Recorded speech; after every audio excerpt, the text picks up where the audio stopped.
First এডটায় জল যোগ করা হচ্ছে, আর বাকি যে কটা খালি রয়েছে সেগুলোর মধ্যে কিছুটা করে জল যোগ করে দেওয়া হচ্ছে, যাতে আমাদের এক্সপেরিমেন্টগুলো দেখাতে সুবিধা হয়। বেশ, এবার বাকিটা রেখে দিয়ে এটাকে ভালো মতো ভাবে তাহলে চেক করে দেওয়া হোক, যাতে সল্টটা ভালো মতো ভাবে দ্রবণের মধ্যে চলে আসে। তাহলে এটা আমাদের তৈরি হয়ে গেল সালফাইডের একটা স্যাম্পেল। এই স্যাম্পেলটা নিয়ে আমরা পরস্পর 3টে এক্সপেরিমেন্ট করে দেখাবো। এবং প্রথম জন চলে আয়। তুই এখানে দেখ রয়েছে কি অ্যাসিডিফাইড লেড অ্যাসিডের সলিউশন, এটাকে তুই যোগ করবি এটার মধ্যে। মোটামুটি হাতে করে তোল, আর যোগ কর,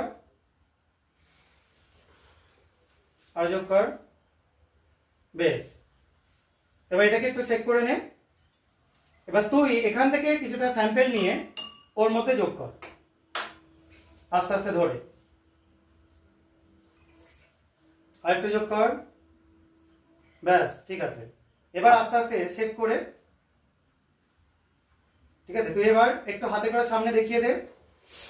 এই যে কালারটা তৈরি হচ্ছে, এই কালারটা আমরা এখানে অ্যাড করেছিলাম যেহেতু একটা লেডের সল্ট, পিবিএস তৈরি হওয়ার জন্য এটা কালচে হয়ে যাচ্ছে কালারটা। এবং এই পিবিএস থেকে আমরা বুঝতে পারবো যে অন্ততপক্ষে একটা সালফাইডের কিছু আছে, যার জন্য লেড দেওয়াতে এটা লেডের সল্ট দেওয়াতে কালচে হয়ে যাচ্ছে।